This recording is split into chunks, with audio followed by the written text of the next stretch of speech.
What's going on, everyone? This week, Keelan and I played with balls. Matt is still fully sick, and footy finals. What's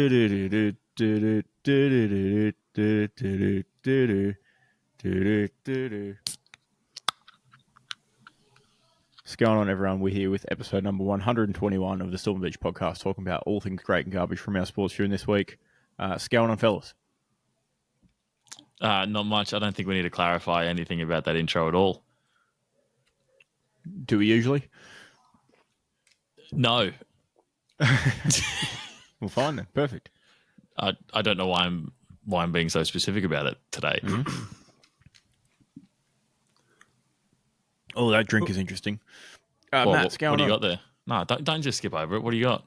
It is a Left Behind Moondog Fizzer Juicy Alcoholic Drink. Summer Pash Alcoholic Juice. 4%. I'm sorry, but that name just kind of kept on going.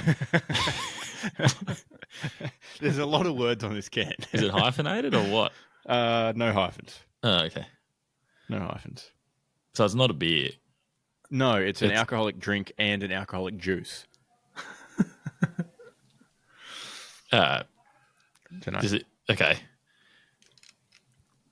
Is it fermented or is it just vodka added to juice? Is it just a juice and the gin and juice, or is it?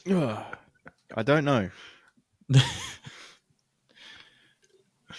I have no idea. Alcohol into juice, maybe? But he's going to keep drinking it because it keeps the pain It's away. open, and it was free. And yeah, it'll make my muscles hurt less and my mind hurt less. Yeah, all right, Muscles. Tell us what you did this weekend then. Oh, I just had a quiet one. What about you? Yeah, same. No,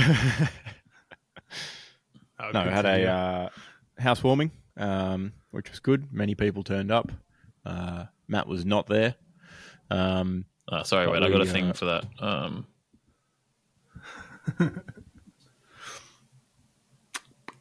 Today? Or? Boo! Oh, that's loud. Terribly sorry for everyone in the car that just had all the cars around them hear that. Mm-hmm. Played a bit of cricket, kicked a few torps, barefoot. Fun time to be had.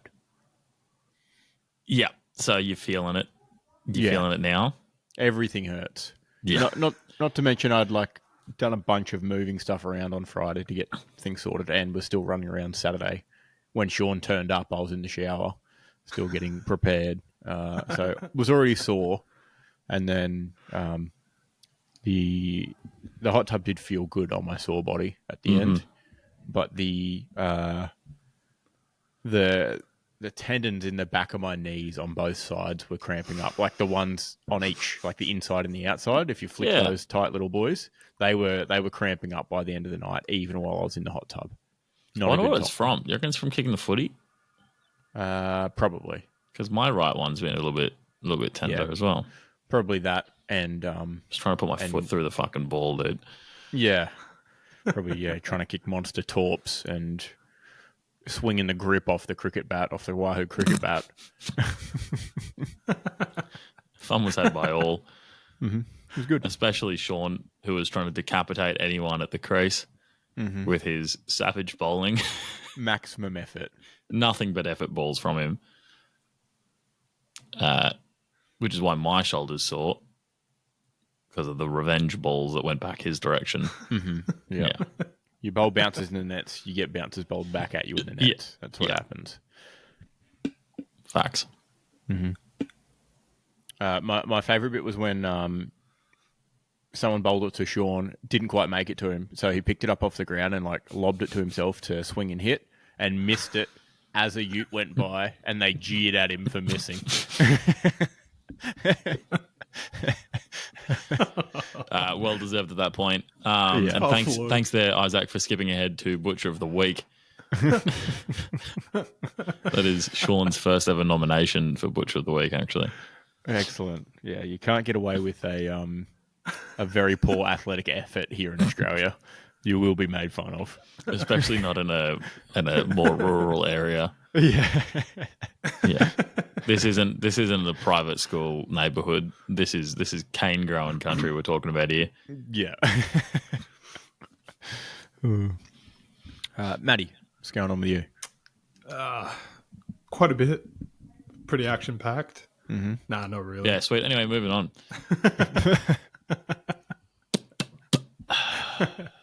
Terribly sorry. Please go on. Still the cursor of Ipswich. The sickest. I don't know. Does he go by that anymore? Do you reckon? He's probably dead, dude. Oh no. I don't think he's dead yet. I think. Yeah. No. So I guess even less than usual. To be honest. Damn. Just not then.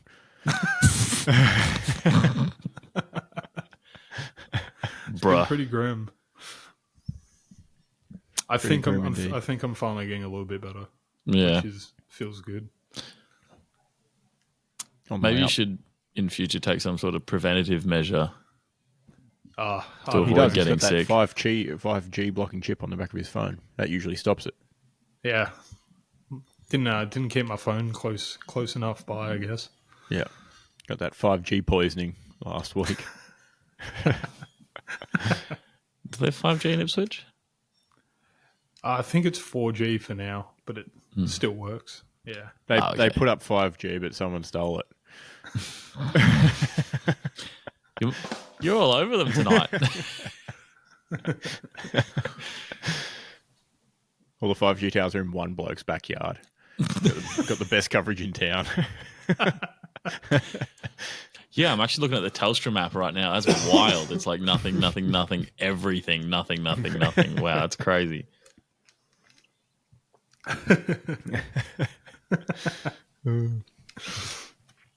Yeah, the one he hasn't got yet is out at the airbase at Amberley.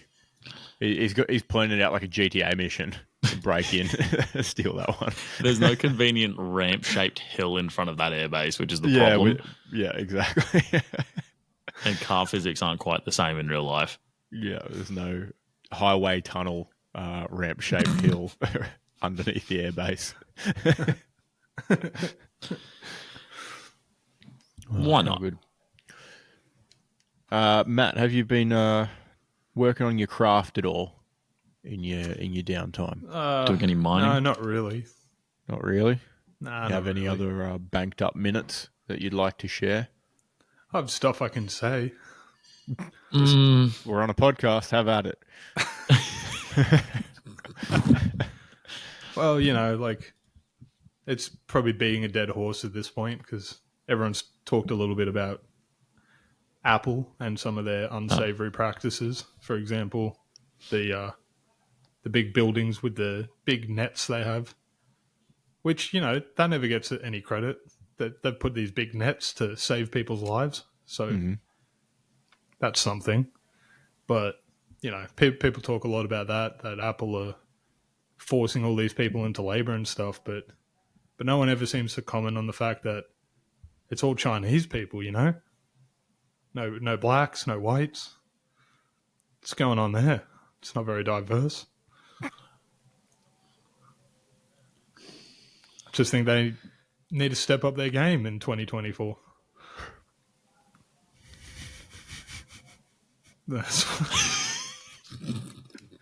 I don't know. Is that real? Does Apple really have people jumping out of buildings? Oh, yeah. People hate working there.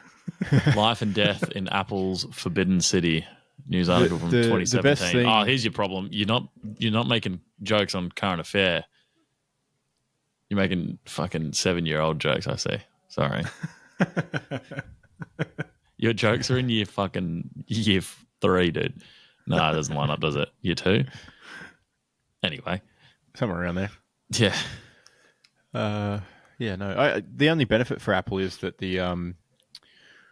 it's the same nets that they use to catch the Asian children that work in their factories as they actually ship over to their headquarters in the US to erect for beach volleyball for their interns to play on lunch break. So, a bit of cost saving there. Squeeze every penny. Another good part of them actually is they're actually quite economical with the size and the placement of the nets too. they don't have to make them very deep because the apple doesn't fall far from the tree.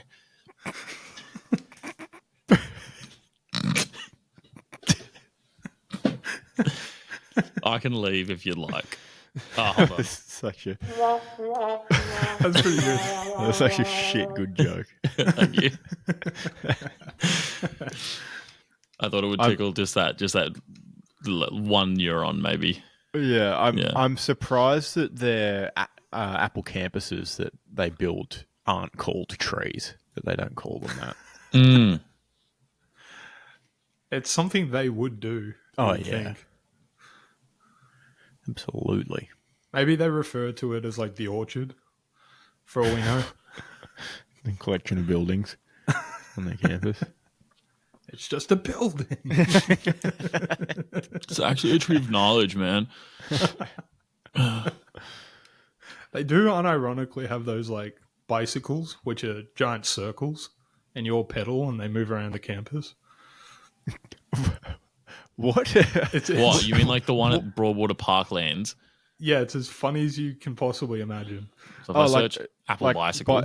Bicycles on a track around the campus. Like, they might not even be on the track. I believe they have like workstations on them.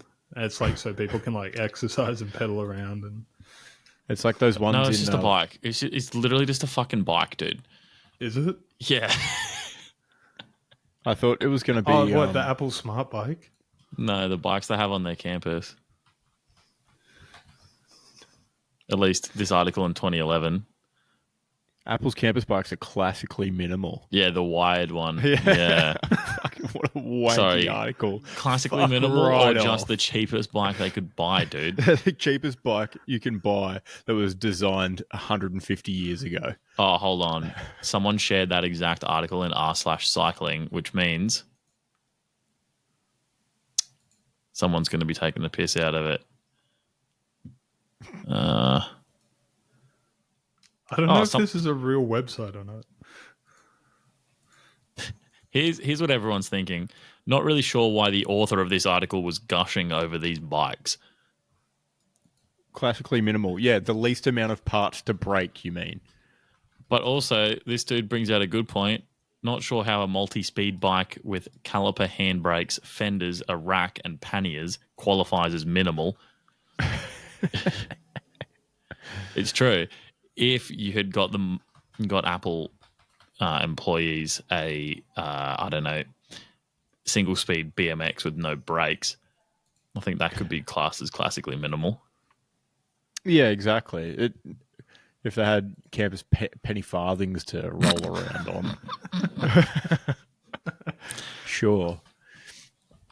Oh, these things you were describing, Matt, are exactly what I envisioned in there. That would be awful. Oh, you got any pics? It's in the chat, in the studio chat. Oh, thank you. Conference bike. Bike?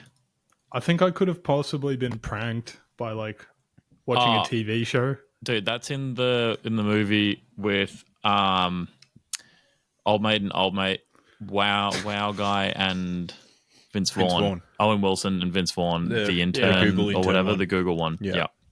That's what I'm thinking's happened here. Yeah. This bike is what happened when someone said this meeting could have been an email and then the person had to tell them why it couldn't just be an email. And then they realized it couldn't. And then they realized maybe we'll just, weave it into employee exercise minutes for health and well-being. What a nightmare. As you were describing it, Matt, I was thinking of being one of those like tourist town bar setups where there's like, the driver and they're serving you drinks and you facing sideways. This is so much worse. It's the cursed version of that. And you're traveling diagonally backwards. There's the whole time. There's nowhere to put your things. No. So who's writing down what happened in this meeting? Who's taking minutes, dude? Exactly. You can't have your laptop there. The website does look a bit silly, doesn't it? Yeah, it's classically minimal. I think it's all dude. It's classically minimal in the way that, like, if you stretch out the web page the formatting gets all fucking funky because they didn't know how to code their website properly. Yeah, if you go to the hamburger button, you can click on the bike and see what it looks like without people sitting on it. And there's literally nowhere to put anything. It's just a circle in the middle of bars that you hold on to. It'd be wild pulling up, like, that's you choose that to be your bike of transport. You just ride it around. Carries 700 kilos of people. The bike weighs about 200. They cost $14,500 US. Oh my god! It can only plus delivery. It can, well, given that it all looks welded together, I doubt delivery's cheap. It does have hydraulic brakes, given that it's basically a truck. You'd hope so. Under normal easy circumstances, 15 kilometers an hour. 15k. That's not very quick. Yeah. It can carry 700 kilos of people. It's oh yeah, here you go. Price in Europe and the rest of the world: €12,000.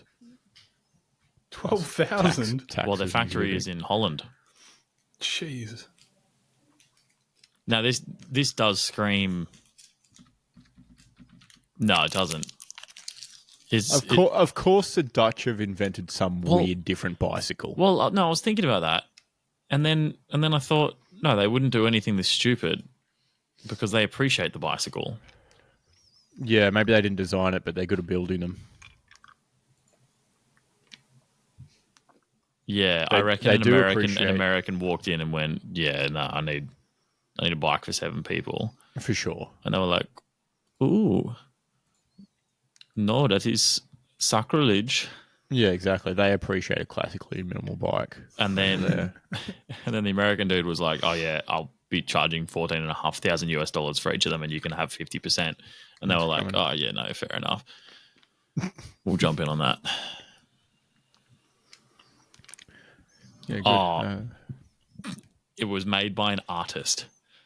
Ooh. An American artist.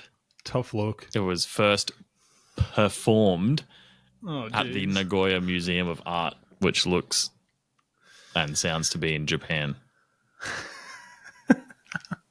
So it's just a moving art exhibit. Originally. That's what's non-functional. Like, there's no... You just sit in your circle, hold the handlebars and pedal until you die of exhaustion, and then everyone claps. Yeah. Alternatively, imagine 6 boys, blind, drunk, and Bali, riding that around. Be a death weapon. That sounds great. It does sound great. The best bit is you'd all only have maximum one hand holding on at all times because you'd be holding a drink with the other one because there's no drink holders. Well, no, look, I think with some easy modifications, you could strap a few drink holders to this thing. You get a few of the clip-on ones from Amazon or whatever. Given that the handle thing in the middle is, pipe. I was going to say, like, basically, like, something that would hold up a tabletop. I think you could quite easily slap a table on there. Slap a table on. Yeah. And then you can put a rail on that table. Yeah, you could just drop a poker tabletop on it. You know, the ones the circle ones that have all the cup holders built in. Just put a roulette table on it while you're at it. You can gamble while you're on the go. Responsibly. Gamble responsibly, exactly. Yeah. According to the dude that made it, the artist, he said every city, every village should at least have one as a tool to get people to know one another. Yeah. Owners now include Cirque du Soleil, go figure, the Google campus, and my favorite of all, the Helen Keller National Center, because you'd have to be deaf and blind to be ever seen on one of these things.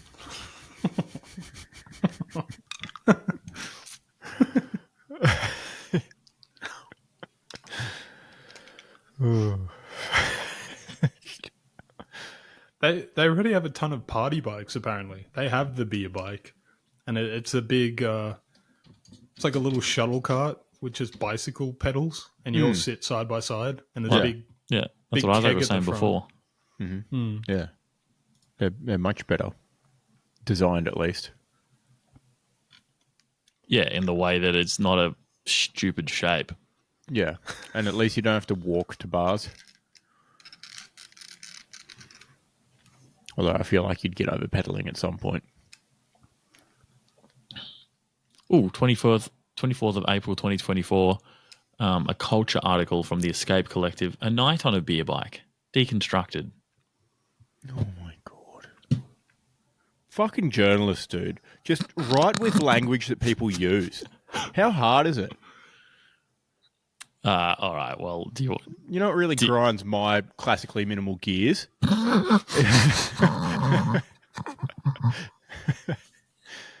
That was pretty good, dude. I'm a man of very classically minimal wording. You don't need to use fucking silly nonsense words that no one uses in real life. Well, get over yourself. You spent 6 years at university just to learn some fancy pants words. Well done. Do you want to hear the opening stanza of this art piece? Sure. I don't think I do, but sure. I think part of you wants to. Right? Mm-hmm. Okay. It starts with real talk. I think it's only natural to approach team building activities with a certain level of trepidation. It's a category of entertainment riddled with trust falls, high ropes courses, forced fun. So on the Friday night before a tour of Flanders, as the staff of the Escape Collective converged on a square somewhere in Ghent, Belgium, I wasn't entirely without worry. Then I saw the beer bike. This article, I think, was written just so the Escape Collective could write off their night on a beer bike. Yeah. Yep, sounds like it. Makes sense. Mm-hmm. Absolutely. And this article has significantly more words than it has any right to be. They posted the ride on Strava. They did 11.35 Ks. There you go. There you go. Good point, though. Sounds like we might be storming the conference bike for an episode with a €14,000 write-off coming up this tax year.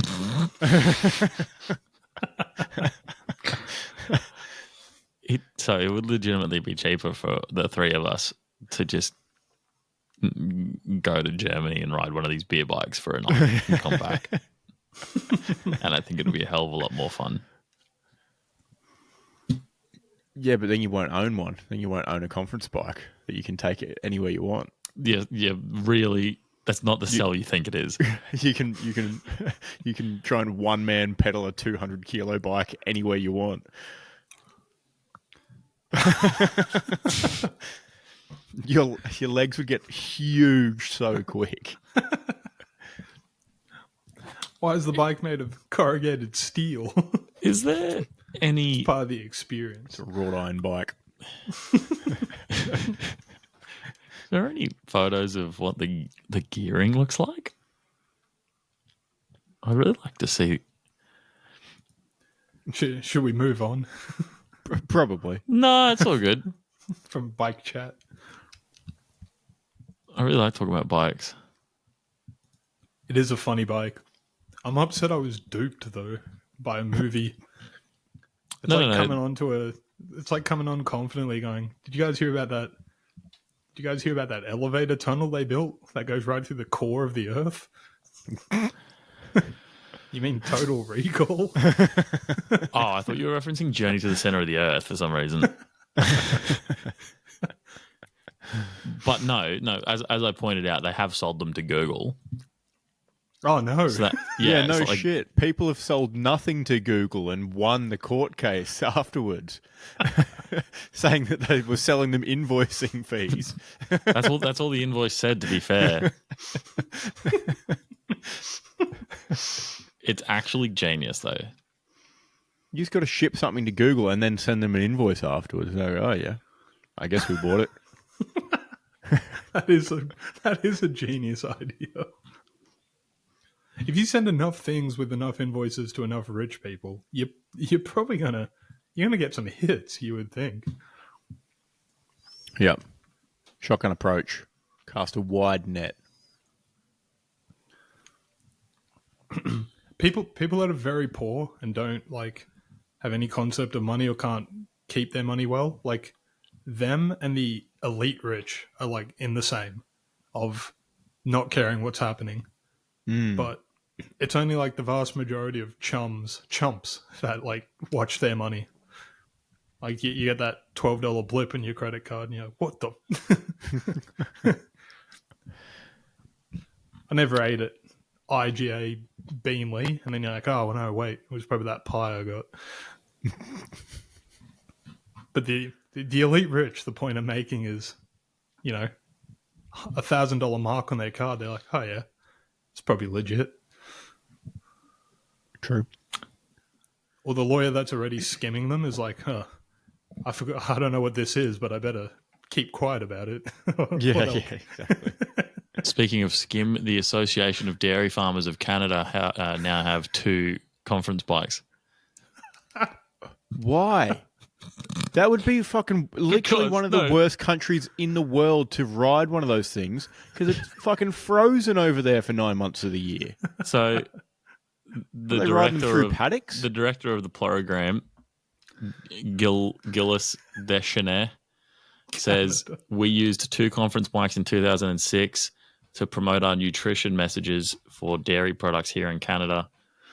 Dairy Farmers of Canada promotes dairy products generically, like the Got Milk campaign did in the US. So what, they just had people riding on the conference bikes drinking milk or something? Yeah. So that was 18 years ago. Have they sold any bikes since then? Do they have any other testimonials from this decade? You've already had one question. Next question.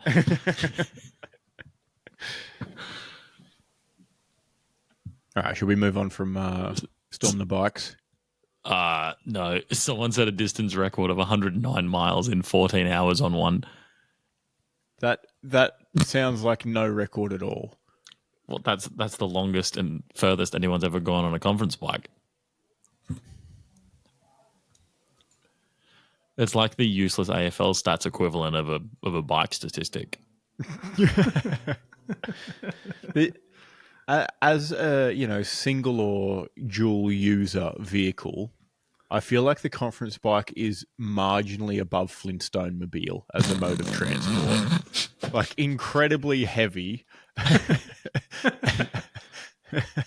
Can't carry anything, not very useful.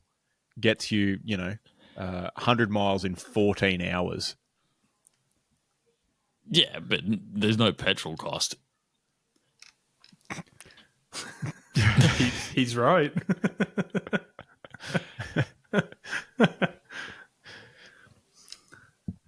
Maybe that's how we could fight back against like mega corporations. If you could convince every single person to bike to work, and then old John, Mr. Evil CEO is like, well, it's bloody Thursday. Where have you been? It's like, well, it took me fucking 4 days to pedal here. And if you gave me more money for petrol, and he's like, yeah, well, I'll look into it. And there we go. Just fire you, dude. They're a mega corporation. He's like, what the fuck? You're not been at work for 4 days. You're fired 2 days ago. There's 50-cent train fares at the moment. Catch the fucking train. Oh, you get actually, speaking of news, they're going to keep that going forward. Good. Yeah. Only in Queensland. Sorry, Isaac. That's fine. I don't need to catch a train to anywhere. Well, you just said you were coming to Brisbane on Wednesday. So you could have... I'd be hard pressed to get a train from here to there. Shut the fuck up. You could have driven to Varsity Lake Station and then sat on the train for 2 hours to Brisbane for 50 cents. Maybe I will. Yeah, well, traffic. We'll see it then. Think of the money saved. Yeah. Tell you what, I don't know how I feel about all these New South Welshmen coming in here and getting our public transport, Jumping the border, parking as soon as they can and hopping on our trains. Anyway. All right. The conference of the week. Okay, Butcher of the Week conference bike. Moving on. Butchers of the Week. Unofficially sponsored Metcalf's Butcher of the Week. Sean? Sean for his Sean Tate impression on Saturday afternoon. No, the athleticism of missing the ball in front of the ute that was driving past. Yeah, fair enough. Sean for hitting me with the world's deadliest Yorker on the full while I was the wicket keeper, barefoot. That's what really ruined my foot. It wasn't kicking the footy barefoot. Forgot about that. That was really funny from where I was standing. Though it fucking hurt. Yeah, it really fucking hurt.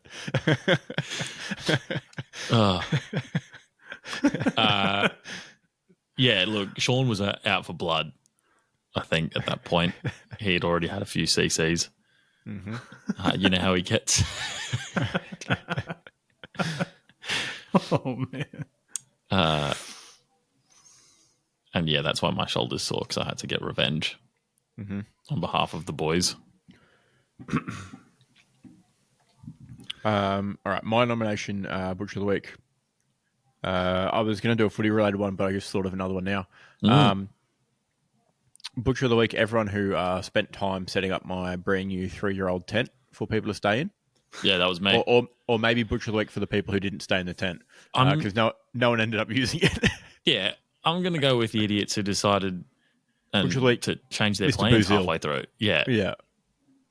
Because we went to such lengths to make sure everyone else was comfortable.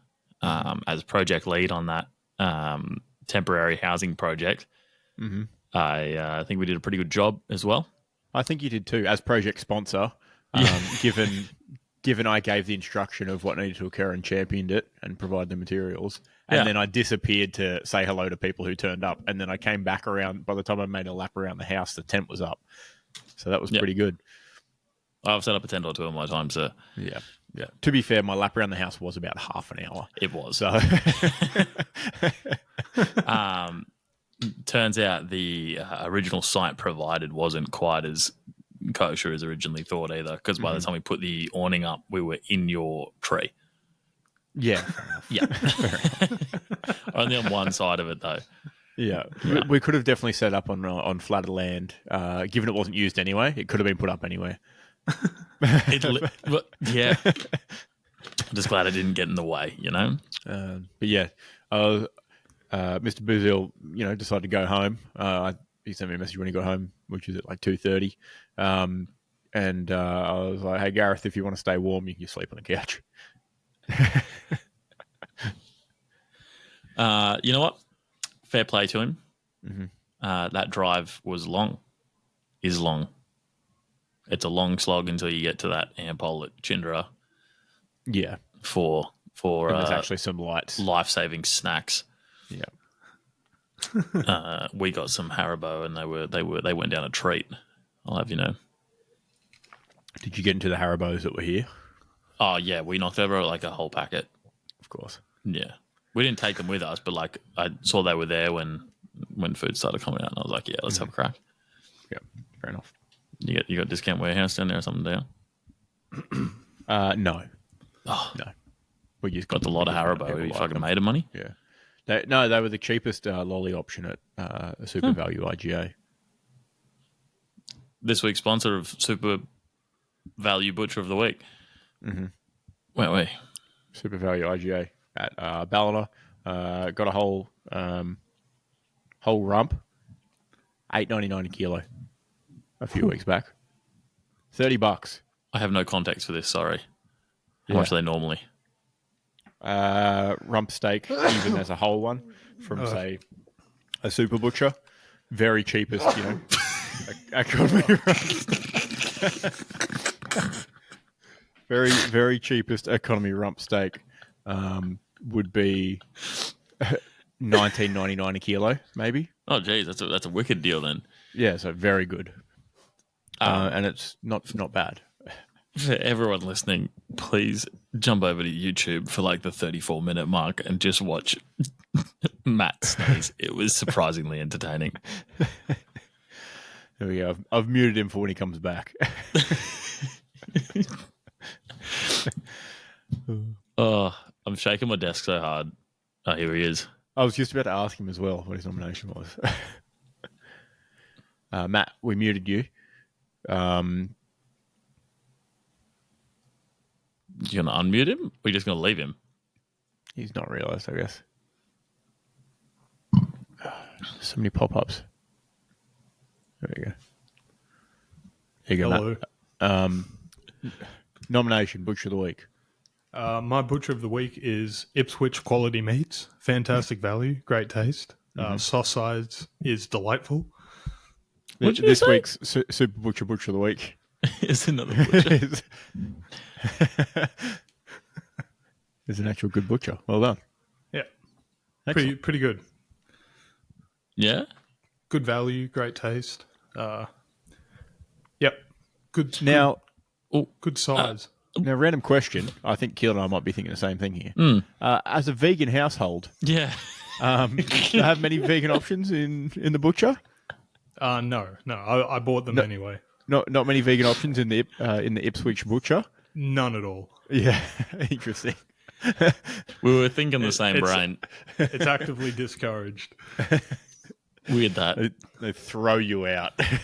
It's not country Australia like topless picture of a woman on the calendar, but it's somewhere in between. Like if you don't eat meat, we'll be very rude towards you and your family. Yeah, Ipswich is slightly gentrified now. Unfortunately. Yeah. Yeah.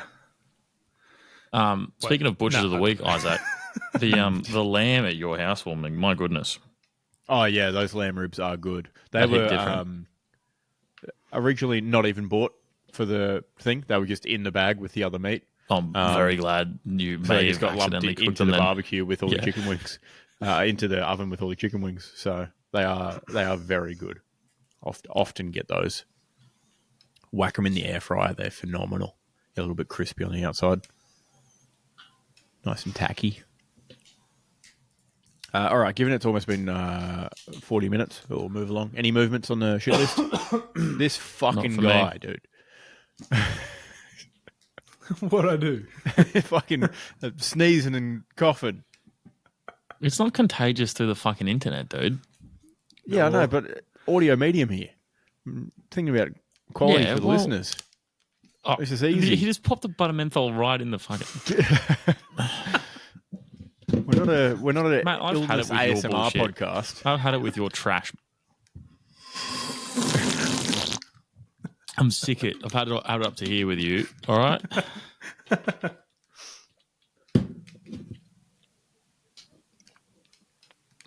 Drinking out of his jar. All right, any movements on the shit list? Not from me. Possibly GWS. Do we expect better? Yeah. I mean, it is finals footy. Anything can happen. Oh. 2 weeks in a row, though. 2 weeks in a row. Yeah, they were going to be my butcher. They've had a rough week. a rough 7 days. That's true. That's true. I think they just barely avoid the list. Yeah. Somewhere in between. Nearly. All right, and speaking of spoilers... shit list, sorry. All these people that keep shooting at Trump and missing. If you're going to do something, do it right.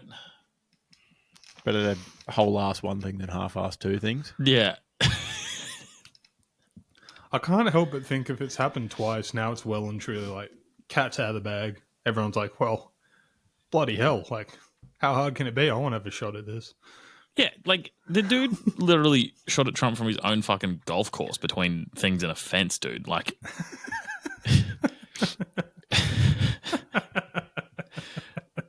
So, you know what? I feel like it must be conspiracy at this point, right? It's they're all organised by Trump's mates and whatnot to give Trump more street cred. just so he can keep playing many men at all the debates when he comes out on stage. They ate the dogs and the cats and the women and the children too.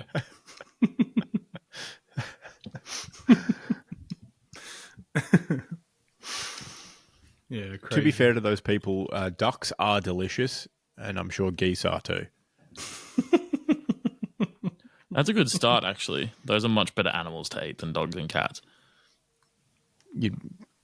Yeah, I mean, you'd think so.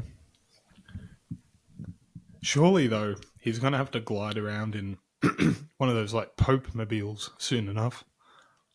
Yeah, like a golf course must be a Secret Service nightmare for security because they're enormous and covered in, vegetation and surrounded by houses with many vantage points. What if, this he's attempt on his life, golf. Well, yeah, like he's not going to not play. He's not going to not. He's not going to stop playing golf. Is better English. Correct. So maybe he will drop out of the presidential race in order to not get shot while playing golf. Doubt it. Doubt it. Not the first time he's been given shots on a golf course. No, noted golf cheater. Got him. Look, man, if you're cheating in sport, what are you doing in office? Good point. I wouldn't vote for that guy based on that alone. Gotta have some integrity somewhere. Yeah. And it wasn't in his marriage. True. Well, he's saving it all up for the country. Ah, okay, Yeah, Yeah. They're all like little cheat days, basically. I'll get all my integrity out in this golf game, and so I can lock in. Got to get it out of his system somewhere else. Like he's not a drinker or a smoker. That's his vice. Just loves cheating. Cheat with your head not over it. Favorite savoury snack? Cheetos. Favorite animal? Cheetah.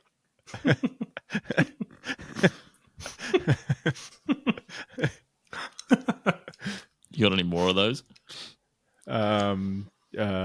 Combination of the two. Favorite animated animal? Chester cheetah. Yeah. Cheetah's character. Doesn't he look more like a leopard? He's definitely a leopard. Yeah. Can't even picture what a leopard looks like. Kind of like a cheetah, but spottier. Bit like cheetah. Yeah. Like a. Oh, Trump's favorite warm layer of clothing. Wind cheetah.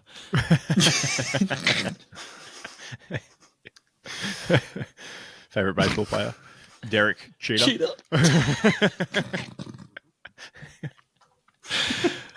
Oh, dude.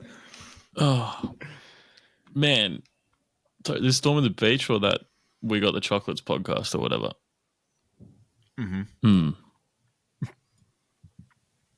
Because we're so punny. Yeah. We're really good. Yeah. All we need now is for our listeners to text in funny things for us to read out and we take credit for. How to get any big how to get any radio show or podcast big. Yeah. Just get people to send funny things to you that you read out. We just become living AI voiceovers. And then we can just do the audio of our podcast of us reading funny things over Subway Surfers. Ooh. Have us in a really tiny little corner. Or we can just film like a silent default loop thing of Matt nodding in the corner. Matt nodding off, dude, in the corner. Yeah.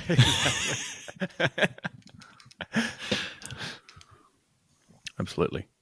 All right. Footy.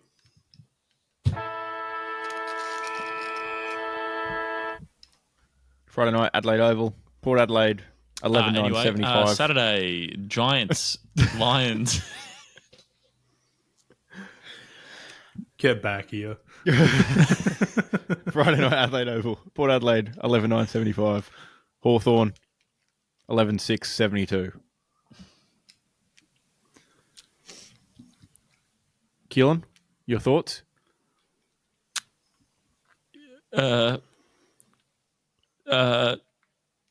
Yeah, it happened. Look, obviously picked this season to not even make finals. So I'm not sad at all. Absolutely a win regardless. No, but yeah, it is. Look, obviously pretty disappointed, but in a nice way. Disappointed in a nice way. Yeah. Yeah. Title of my sex tape. Nice, dude.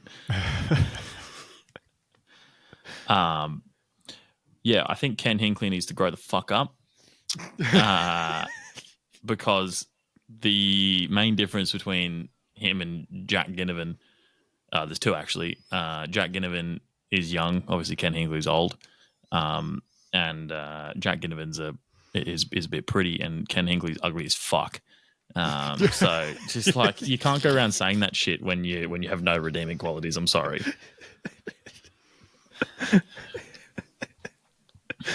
Oh, God. I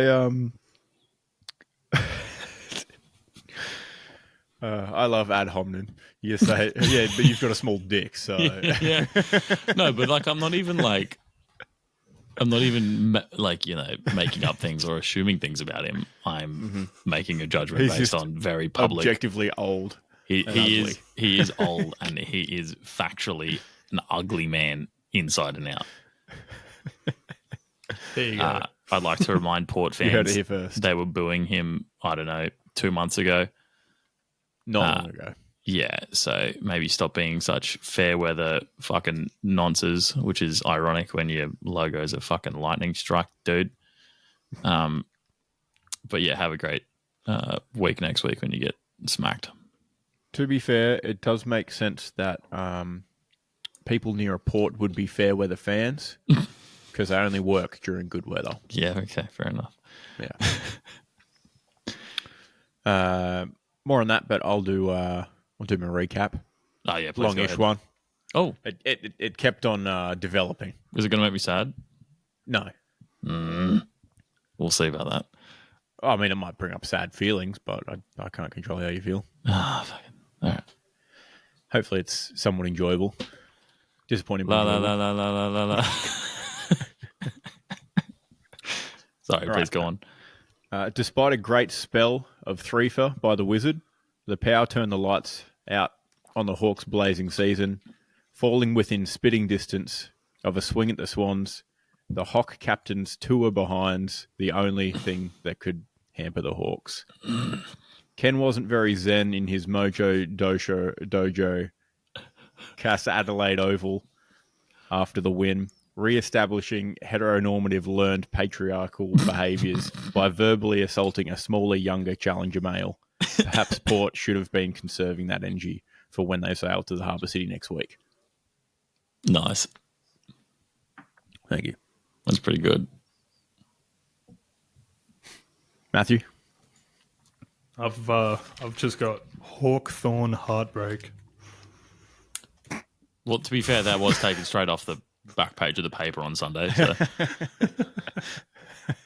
That was the caption with the final score that the Hawks social page put out. It's entirely possible. No, they wouldn't have said Hawkthorn. No. It's fucking... You reckon? I don't know. No. I've been seeing Hawk a lot. There was, Hawk heartbreak everywhere, yeah. I remember watching the game and James Sicily got the ball and you're thinking, wow, how good. That's the guy you want to have it. And then, pretty disappointing. Then he hit the post. Oh, yeah. He was... Yeah. Nailed it. He was, 3 to 6 inches away from Ken Hinckley losing his job. It's that old chestnut though, where it's also that's the silver lining in the way that he won't lose his job, and Port will probably suck. again. We just get to relive this again next year. Yeah. Yeah. The ups and downs of them hating him. Yeah. My thoughts on the situation. Not a great look. Tough look for Ken. It's different if it's players going at each other. You know, everyone knows the Giants and the Bulldogs don't like each other. Carlton Collingwood, the classic. But it's different if it's players going back and forth because you can get in a situation where you both run as hard as possible at each other and then sort it out. Whereas Ken's just up in his box the whole time, sweating it out. And then as soon as he wins and knows he's not sacked before he gets home, then he chirps about it. When in reality, we know he's probably getting a flight straight from Sydney to Bali next week. Yeah. He's going to be in a bintang singlet in fucking no less than 7 days. He would absolutely be in a bintang singlet too. I can see that gut in a slightly too small bintang singlet. In, you know, or sweating it out in Thailand somewhere. Yeah, he would. Yeah. Right demographic. Yep, facts. I think it's weird, isn't it? Like, everyone's like, I've seen, you know, complete opposite opinions on it, obviously. Where some people are like, oh, I'm glad Ken Hinkley showed his, I don't know, I don't even know what word they're using. Because it's not like if the coach of another, if the coach of any team that I liked had that kind of attitude, I'd be like, oh, I'm not exactly proud of it. That being said, Sam Mitchell, known chirper, known annoyance on the football field. But on that the was football while he field. was playing. Yeah. There's a difference. Completely different. Whereas his attitude in the post-match presser, I was like, this man understands that he's much more of an employee and a part of the business side of it than players are. Exactly. All for chirping and counter chirping. You know, a lot of people online saying, "Oh, he's entitled to do so." It wasn't like Ginnivan came up to his face and said it. It was on random Instagram post of Brodie Grundy, and you can't be chirping after a result. That's just not how it works. That's weak, isn't it? Yeah, do it before the game. Oh, and no, sorry, you shouldn't be fucking chirping when you're about to guard of honor like one of the best small forwards the game has seen. That's just also fucking disrespectful to Mr. Bruce. Mm-hmm. Also, so just eat a big, fat, veiny dick. That's it. Mm-hmm. I think. All right. Good to move on? No, but yes. Okay. NG Stadium, GWS Giants 15-10-100, Brisbane Lions 15-15-105. Kicky goals. Very much kicky goals. That being said, those 5 points were important. They were, but imagine if all 5 of those points were 6 points each. Could have been a bit easier. Yeah, could have wrapped it up nice and early. Mm-hmm. Have you got any thoughts or a headline, Keelan? I absolutely do not. I'm terribly sorry. I've got at NG Stalag 13, Colonel Hogan led with his 5 majors before Charlie and Grandpa Joe starred with the golden ticket to get the chocolates in Charlie and the Chocolate Factory 2, Gigantic Bottloo. I'm really glad I didn't have one because there's no way it's beaten that, dude.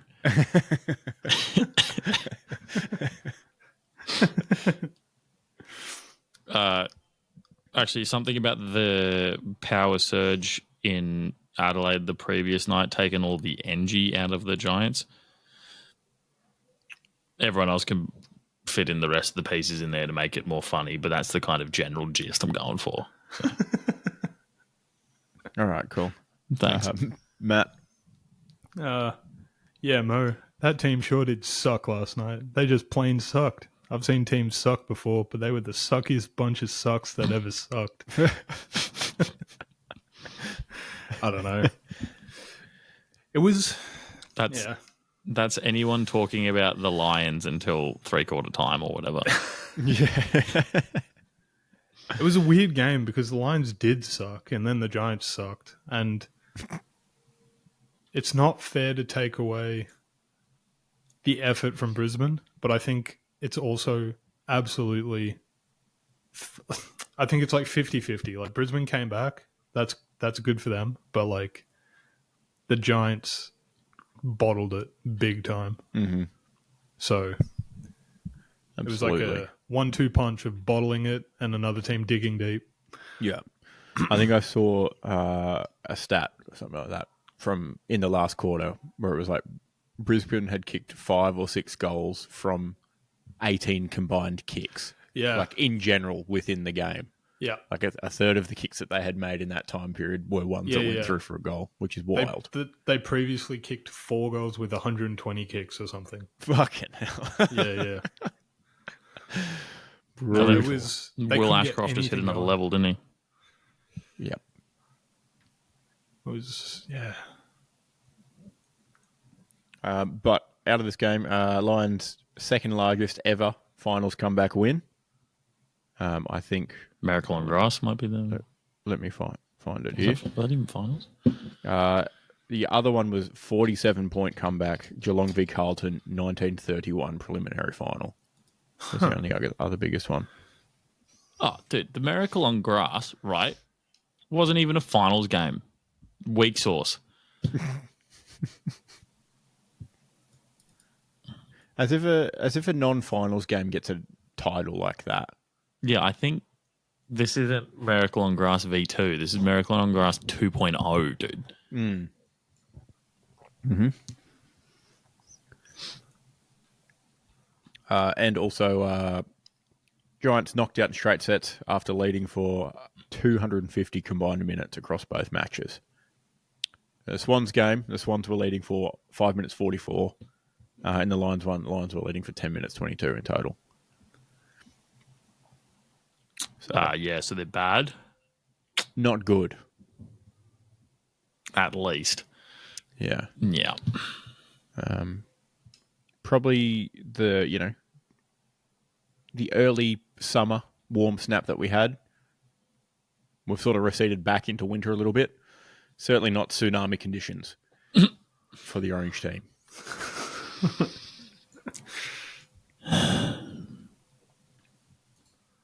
But as always, I don't mind seeing the Giants lose. Something about them, you know.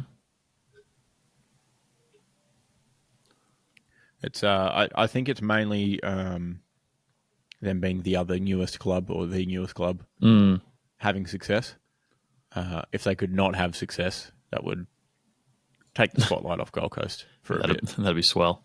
I'll just perpetually root for them being unsuccessful as well as Essendon sucking forever because I can always hold that over people. Speaking of Essendon, I saw rumours of Zach Merritt going to St Kilda. Why would you bother? Yeah. There's no way St Kilda's any closer to a premiership than Essendon is. No.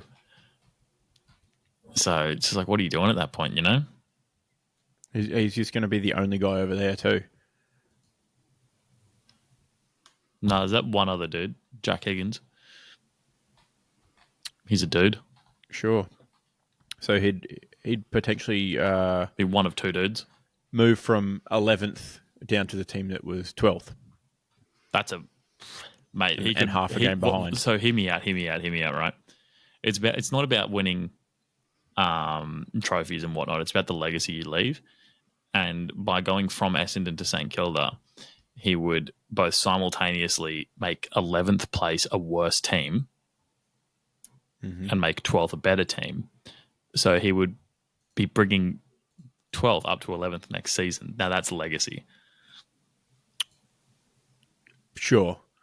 Speaking of older players moving between shit teams, it was reported today that Jack Darling had a physical with North.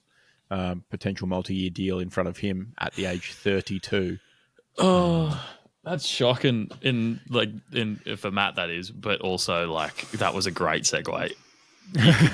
That's perfect. I'm so glad that paid off. It worked very well, actually. Matt, do you reckon Souvlaki needs a 32-year-old companion up forward? Yeah, absolutely. A 32-year-old bloke who can't jump anymore? Because North Melbourne have really been struggling to get the ball into the inside 50. So having like more guys in there will probably help that. Yep. Do you reckon they've thought of the 666 rule? Their issue's always been their goal kicking and how inaccurate they are. That's why they lose games. Not that they can't get the ball in front of where the goals is. That's it.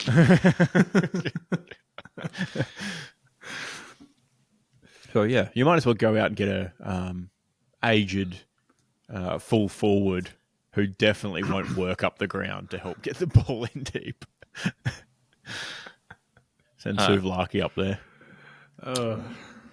Speaking of aged forwards, Dustin Martin continues to be rumoured to be going to Gold Coast. I don't want it. think that's a horrible idea. It's not great. Don't do it. Unless it's like cheap as chips, like, 200 to 300 grand, which is cheap for footy contracts. Yeah, like if you want to sponsor his retirement home. Yeah, exactly. Whatever. For him to play like the home games only, probably. It might be good for, I don't know, leadership, I suppose. Yeah, maybe like an experience. Give him an incentive for every goal he kicks is another paid travel day to Bali. Yeah, exactly. When the Suns go on the road, he can go to Bali instead. Yeah. That week. Well, when you think about the home games that are played in Darwin, perfect. During the week, he can pop over to Bali on a $50 Jetstar flight. Exactly. Yeah. He can jump on a jet ski and ride over. He does seem like a jet ski kind of dude, doesn't he? Oh, yeah. Yeah. Big time. Big time. Speaking of the Suns, Suns midfielder Alex Davies signed on until 2026. Minimal games, stuck behind powerhouses Matt Rowell, Noah Anderson, but bigger midfielder. So, I don't know, could be an option. Send Anderson wing maybe, or also off half-back. Get Davies in there to bullock his way through. Minimal games this year. Also got, whatever it was, 3 games sussy for tackling too hard. Trying to match Rowley's efforts. Just got a bit wrong, but I don't know. Good to have another one re-signed. Did we cover the Mac Andrew one last week, Keelan? Yeah, I believe we did. Yeah, that's a huge contract. It's 5 years plus a 4-year trigger, so it can be up to 9 years.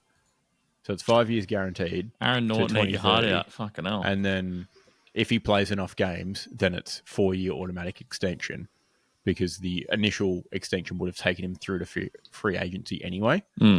So then it takes that sort of out of the picture, potentially. Wild times. The only thing barring him from extension is if he's shit and if he's injured. If he's terrible and doesn't play games. Yeah, so he'll be auto-extended if he is always in the first team. Correct. Pretty much.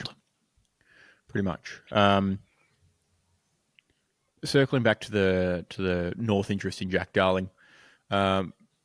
Disappointed to see, but happy that North have learnt their lesson about veteran players. Although probably would have been better to keep a one Boomer Harvey and maybe Goldstein around as veteran presence on their list while they were still half decent and had some years left in the AFL. Boomer could probably still play, but pretty sure he does. I'm pretty sure he literally plays in like a Rezzy's team, dude. You might as well go get a washed up West Coast forward instead. I'm pretty sure. Makes sense. Pretty sure Boomer outruns everyone in his Div 3 team. So he's in a new TAB ad where he looks pretty spick. Yeah, look, Jack Darling does not look 32. He could probably pass for 45.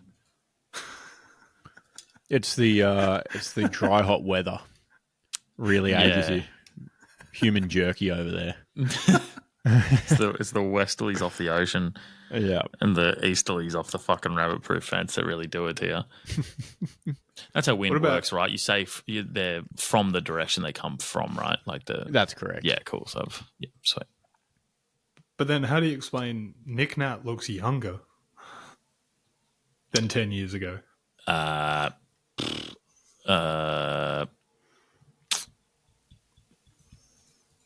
Steroids, probably. I was going to say it's problematic. It hasn't cracked one bit. Not a single crack. What is it, melanin? It's melanin. Correct. It's not melatonin.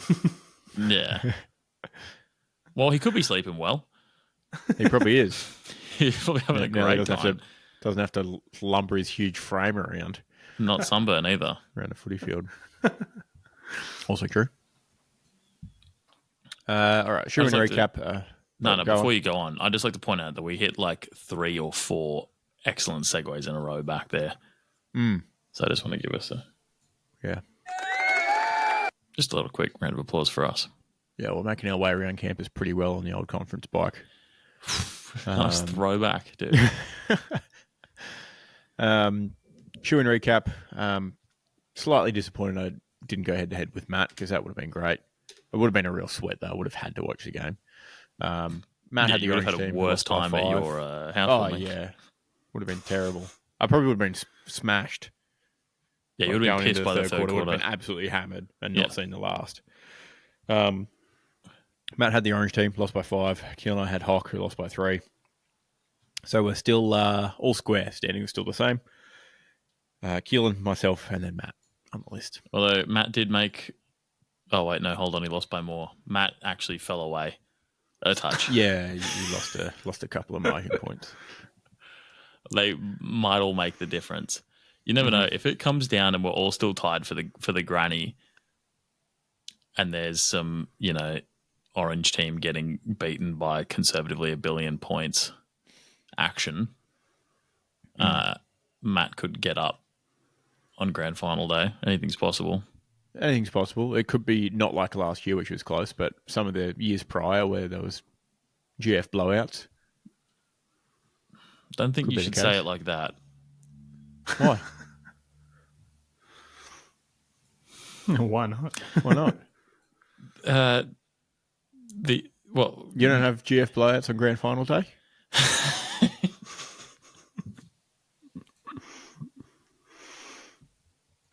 Moving on. No. All right. Tips out.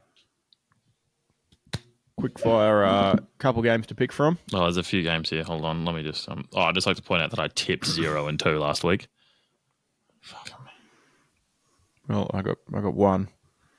Oh, good for you, dude. Didn't change my position.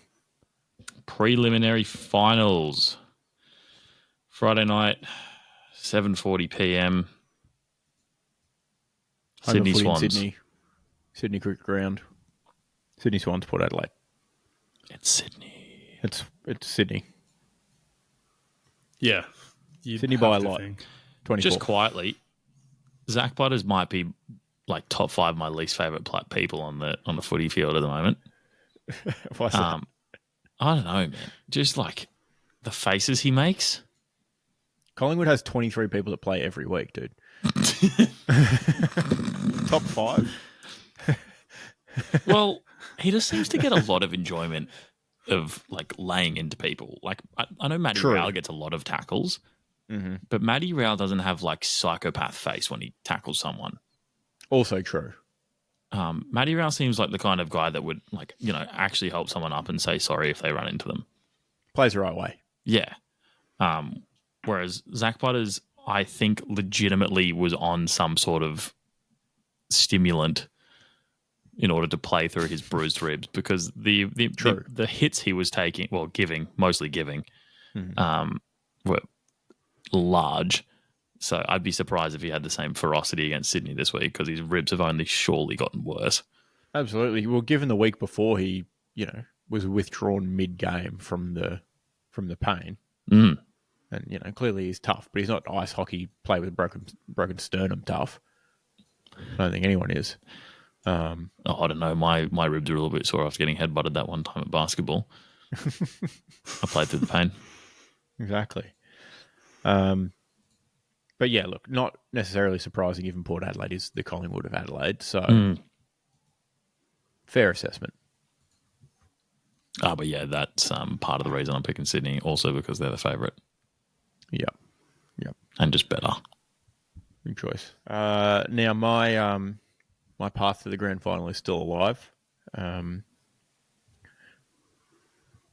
Saturday afternoon. See, a more reasonable time for a Saturday afternoon, 5:15. That seems way pretty more good. Sensible. Seems pretty good. MCG, Geelong home game at the MCG, which, they're probably not very happy about. But you got to keep the footy happy. Geelong, Brisbane. Little stat for you. Brisbane have not beaten Geelong in an AFL game in Victoria since 2004. Oh. Logan Morris, who played for Brisbane on the weekend, hadn't been born yet when that last occurred. Christ. Yeah. Well, from that stat alone, it's Geelong. No, it's just Geelong anyway, I think.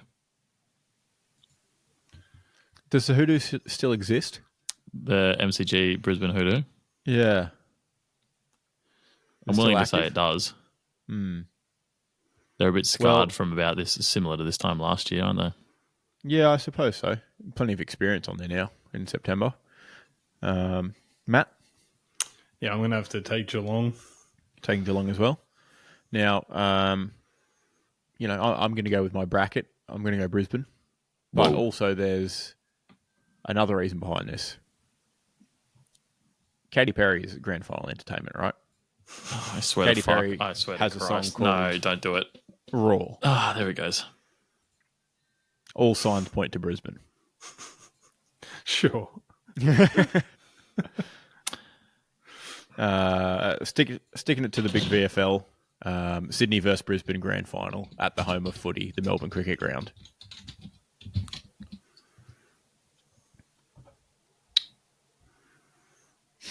I've Googled Katy Perry's song about cat and nothing came up. So, yeah, you're right. Mm-hmm. Although lions are just big cats. So, as an extension there, the song could be about either of these teams. This is true. Haven't heard kitty cats roar before. But if I take, You haven't seen enough ferocious house cats then, have you? Yeah. If I take cat-on-cat combat, I'm going to take the bigger cat to win. Well, it's the old, would you rather fight one lion or 1,000 house cats? Probably one lion. But sure. It's 23 lions and 23 house cats.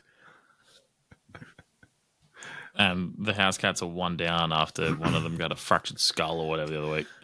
Also true. Yeah, wild. Crazy haircut. Yeah. Like, it's literally... Like, if he wore headphones, he'd look normal. Like, if he wore these, he'd be no worries. He'd be fine. Yeah, he might just be a headphone guy from now on. Yeah. He sold his AirPods. Sensible. He's going for the big Sony noise-cancelling ones. Yeah. What I don't get...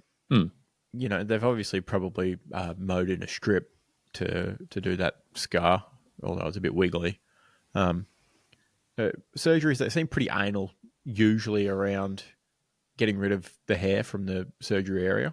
Why wouldn't they just shave his whole head just to make it... Like, his hair's still long on top, around it. Yeah, it's longer than yours. Absolutely. Well, much wilder. When you think I guess about maybe they're giving him something to push over. Because they probably cut it and then peeled it. So when you think... So it's like when you are having a fold over and you put Vegemite in the bread, but then you cover it with the bread. It's exactly that, except you're folding head skin over your hair. You asked for this, dude. Terrible. You've asked for it. Terrible.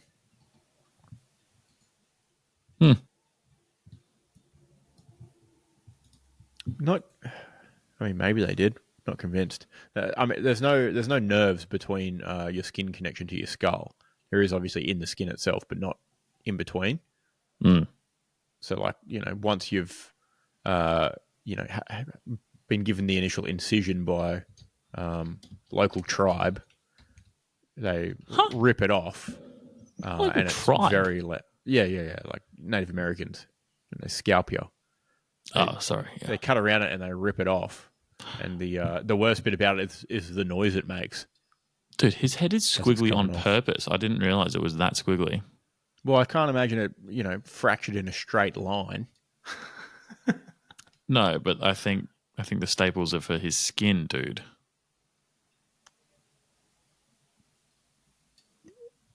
It's like a wavy pattern the whole way over his head, which makes me think it's the medical procedure that makes you do that. Maybe it heals better. Yeah, I see what you're saying. 50 staples. 50. Wavy. That's so, and they're not small ones. No. I don't want to see any more pictures of his fucking head, dude. But I would like to know more about the procedure itself, and I don't want to have to message a brain surgeon, It's not rocket science, but it's close. Do you reckon you get a brain surgeon for this? No. Yeah, probably not, right? Because his skull. Yeah, but what happens if during the process the brain cop's a little bit of a sussy? Well, I mean, Gary Rowan's had many concussions throughout his career, so one more probably won't do much more damage. I'm not saying a concussion, but like, I don't know. Say, for example, cut his skull open a little bit too much. Well, I don't think they're trying to do that. They're trying to piece it back together. Like he said, he turned into Humpty Dumpty here. They're not trying to. Yeah, well, when people crack him open and people like break someone else's arm more to heal it better. Yeah, I don't think the skull works. Well, like that. I fucking obviously do. But what I'm saying is, they take out the biggest spoon in the world and hit him on the head a whole bunch of times until there's lots of little pieces, and then they can shape it into a perfect ball again. Like you're trying to crack a boiled egg. I had boiled eggs for lunch today, actually. In my here we go. All right, so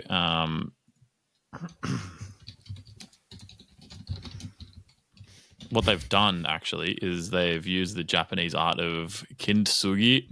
Oh yeah, they lined him with gold. Yeah, they've just repaired the broken pottery by adding a lacquer mixture with powdered gold into it. Mm-hmm. Gold inlay. Yeah, but I'll tell you what, his skull is looking better. Pretty good. Yeah.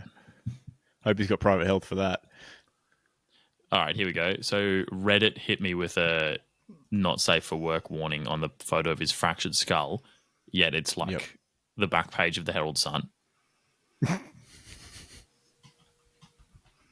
Business at the front, emergency in the middle, business at the back is his new haircut. His haircut is no business at all. There's no business about his haircut. There is business about his haircut. What do you mean? His haircut is not. He doesn't have long hair. It's long-ish. Dude, it doesn't do this.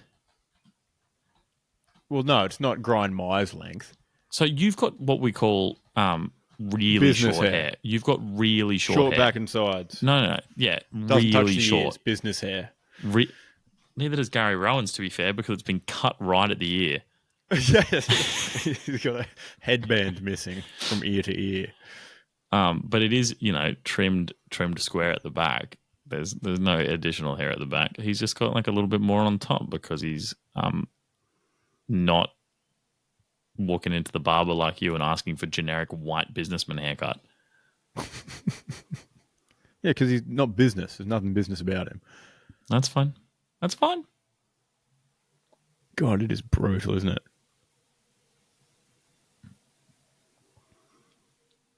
Oh, here we go. Have you figured out the doctors of deliberately squiggly? The doctors of Reddit are actually helpful. Gary Rowan has he's been ruled out of the prelim already. Probably sensible. Yeah. Given he's had like 17 different concussions, including ones where he, left the field not on his own legs, and he's since fractured his skull. He's training with, 8 days ago without any contact. Yeah. Would you believe? Yeah. I would believe it. They're not going to, pit him up against Matt Rowell. No.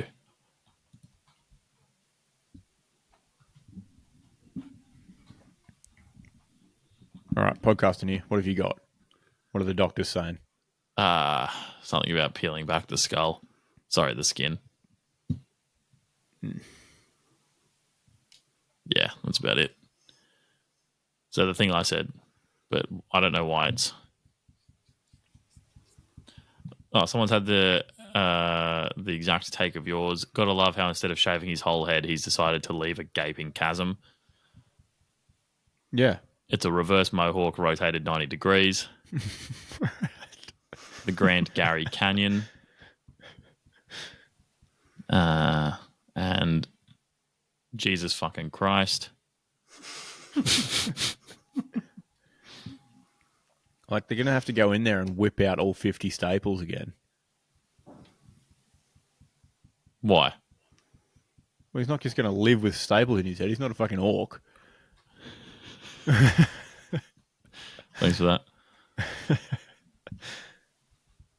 Oh, here we go. Playful Pack 8197 has flown in with the medical knowledge here. So the fracture was probably along the upper orbital rim and around his eye socket. Instead of creating a big scar on the face and where the skin needs to move around the eye, they cut from the top of the head and hit it amongst the hair and then peel the skin back to the eyes. No fucking way.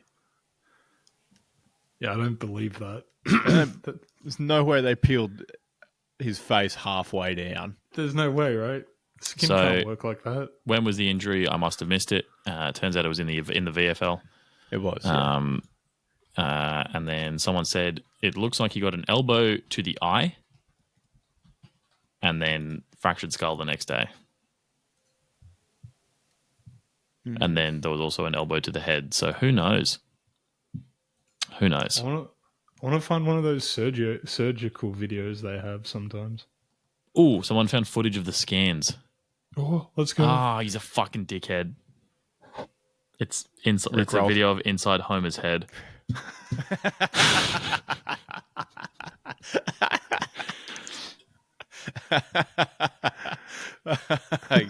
Got you. Got him. Was he upvoted a billion or downvoted a billion? It was upvoted a billion. Yeah.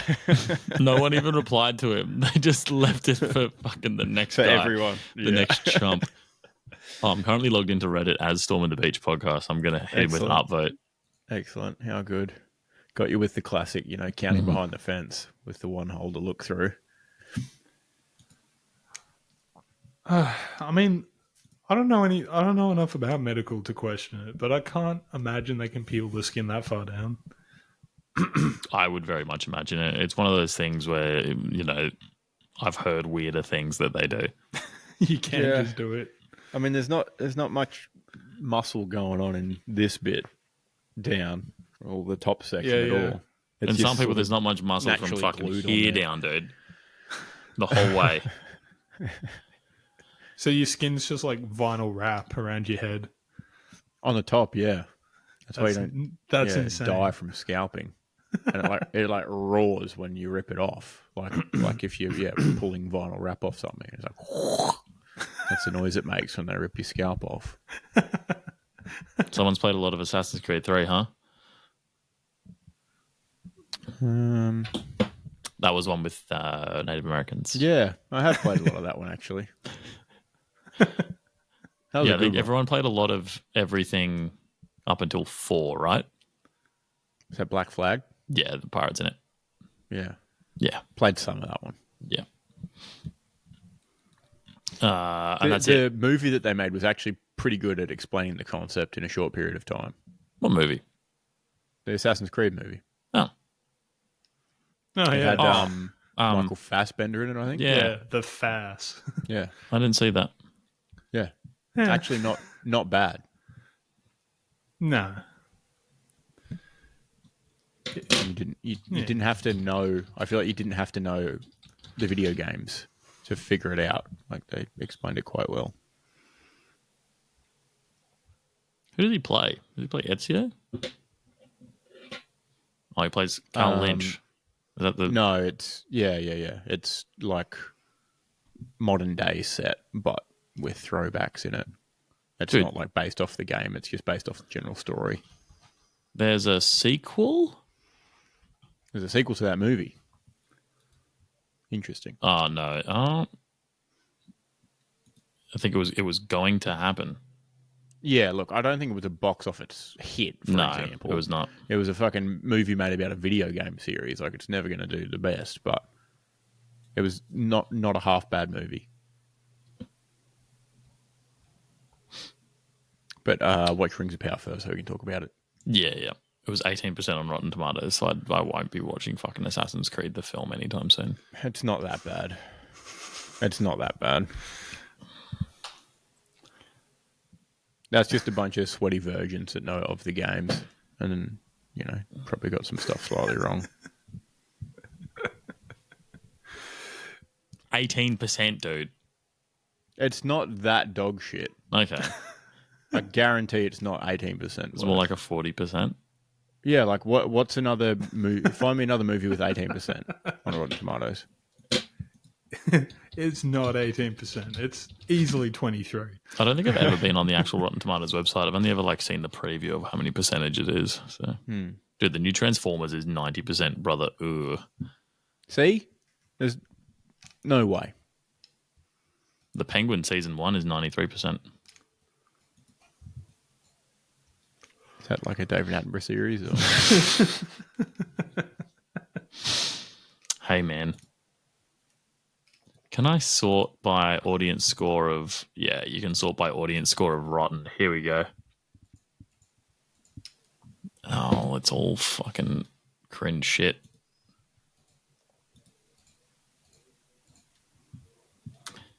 It's difficult to find something at 18%.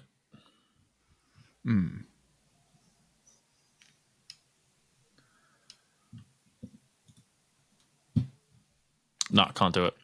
Look, I'm not saying it's the Borderlands. best movie in the world. I haven't seen Borderlands, but I guarantee it's better than that. I can almost definitely guarantee it's better than that, mostly because it's got Kevin Hart in it. Borderlands tomato meter, 10%. There you go. Wow, that's bad. Just like this podcasting right now. Ooh, 365 days got 0% on the tomato meter. What the fuck's the tomato meter then? What does it all mean? In order to save her relationship from falling apart, a woman goes to Sicily where she meets a dangerous man named Massimo. I'm sorry, is this a fucking Hawthorne fan film? What do the tomatoes mean, Mason? So I'm going to describe the thumbnail of... Oh, it's not a thumbnail, the movie poster for this film. So it's a topless lady with her eyes closed, and then a man who I guess is Massimo, like in like neck kiss position, but staring like a psychopath straight down the lens. And then she's topless, but his hand is like this, covering both. So that's how you know it's not to be watched.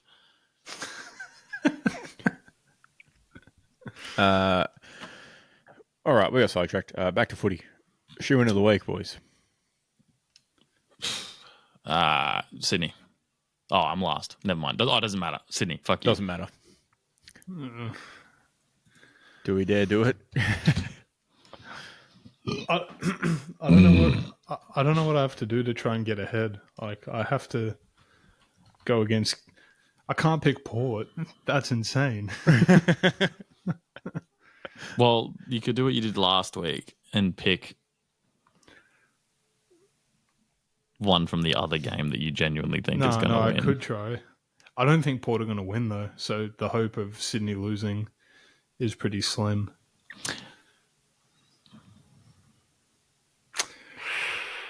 You didn't think Port were going to win last week, though, did you? No, certainly not. I thought they had a chance. Oh, man. I think I'll take the Cats. Jay Bursley, eat your heart out. He's done it for the Brazil family. Mm-hmm. Cats it is. Oh, good. Mixing it up. All right. I'm on the Swans as well. Nah, you've got written here Swam. Swam. I'm on the Swam. The thing is, though, I could take the Swans because maybe Brisbane will beat the Cats. But They then might. that's putting everything on the final. Yeah, that would bring it down to the grand final.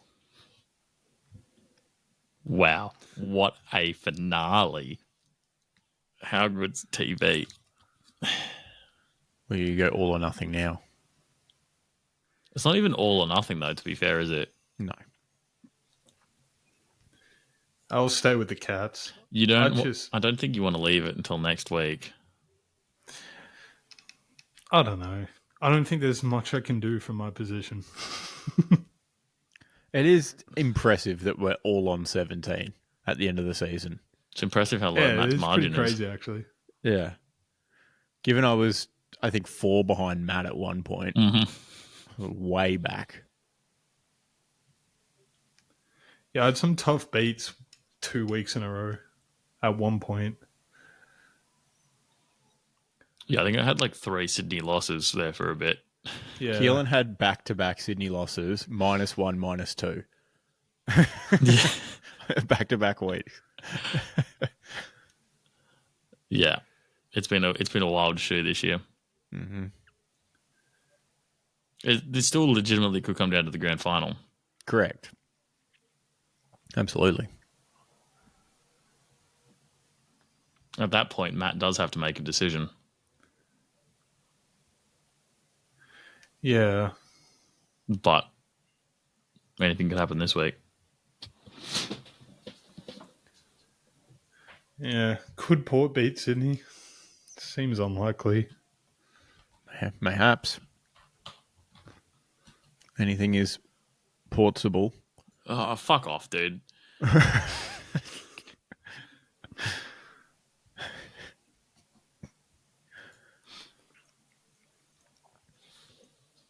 All right. Sorry, are you actually locking in Cats? You're good on Cats? Because you look like you're still thinking about life over there.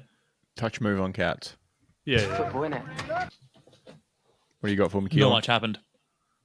Except for me jinxing the multi that was never going to win. Yeah. Thanks for that.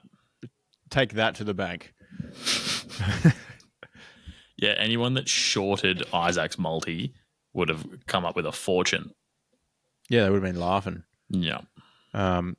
Speaking of multis, Matt and I got on a juicy little one that was Aston Villa, Chelsea, Newcastle. I was paying $7. Powerhouse Aston Villa. Powerhouse Aston Villa. Lay up over Everton. Yeah. Easy as. And then you never know what you're getting with Chelsea. Yeah, that was ballsy. Over Bournemouth. And then, lots of goals at Molineux. Newcastle, great value, 2.19, 2-1 win. Come from behind. Should have listened to Sportsbet's recommendation for halftime prediction, 1-0 Wolves. But it didn't finish 1-1 draw, which I'm happy to see. So, if you're cooking up EPL multis, don't include the big clubs ever at short prices. You just said you included the big clubs of Newcastle, Chelsea, and Aston Villa, though. They're not the big clubs. No, they're bigger clubs, aren't they? Especially Chelsea. And the best odds was Aston Villa at like $1.60. It wasn't, Man City at, $1.13 or whatever. Well, is that good value? $1.60, $1.50-ish? It's in a multi? Decent value, but as far as soccer goes, it's probably not the best. Like, it's pretty good because, the way the multi works is it's just each of the odds times by each other. Yeah. As you go. But yeah, $1.60 is okay. But in football, in it, because there's draws as well, it's like sometimes not great. Villa are playing Wolves this week, and they're $1.50. Perfect. Great value. Yeah. Are they... Who's at home? Villa at home. Tottenham are $1.50 to beat Brentford this week too, so just slam that one in there while you're at it. Yep. Sounds good. But yeah, big club, short price, never comes off. Except for Liverpool this week, paying $1.27 to beat Bournemouth. Bounce back spot for them. Yep. They were looking ahead last week and didn't give it their full attention to this big matchup. Well, against Bournemouth. No. What happens is after Liverpool hammer United, they fall off the week after. Gotcha. After hammering United in that 7-0 game or whatever, they lost the next week to another teeny tiny club. Yeah, it's all the effort that it took to get past United that tucking them out. It's the exact opposite of a look ahead spot. They only looked as far as United. Gotcha. Yeah. Fair enough. But yeah, should we get Matt to flip a coin? Probably should. Hold on, let me bring up. I enjoy flipping. Let me bring up the spreadsheet. See what's going on.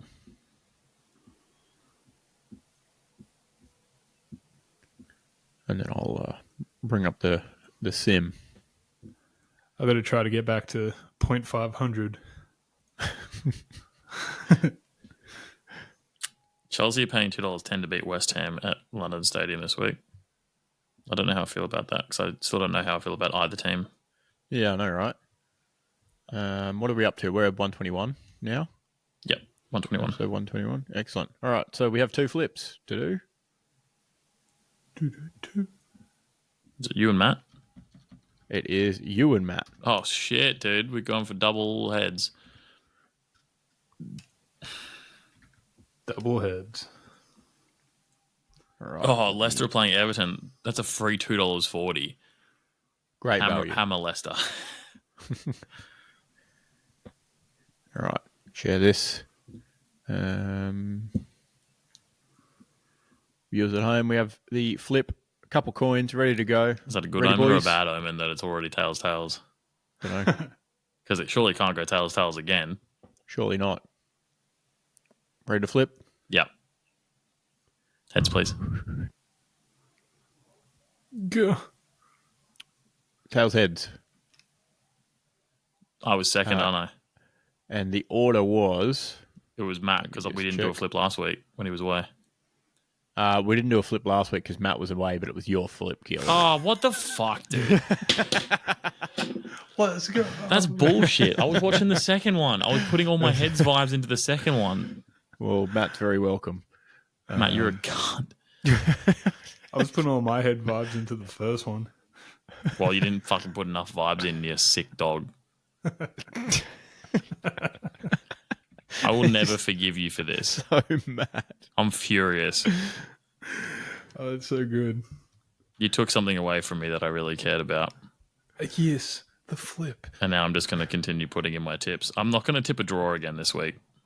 All right, let's... Oh, ballsy. Keelan, you are 500, 20 and 20. No, that'll do. Matt, 2021. Oh, just weird under 500. But in the right direction. 65-56 as a team.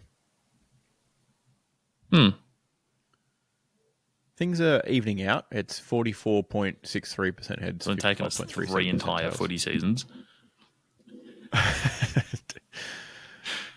Yeah. Well. Look, can't win them all. Don't put us on your fucking 2-up team. All right, that's all I can say. Yeah.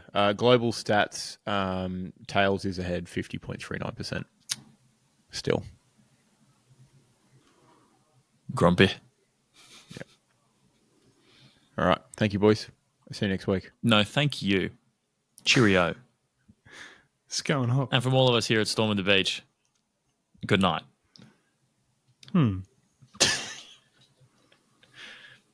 Are we done? Is that...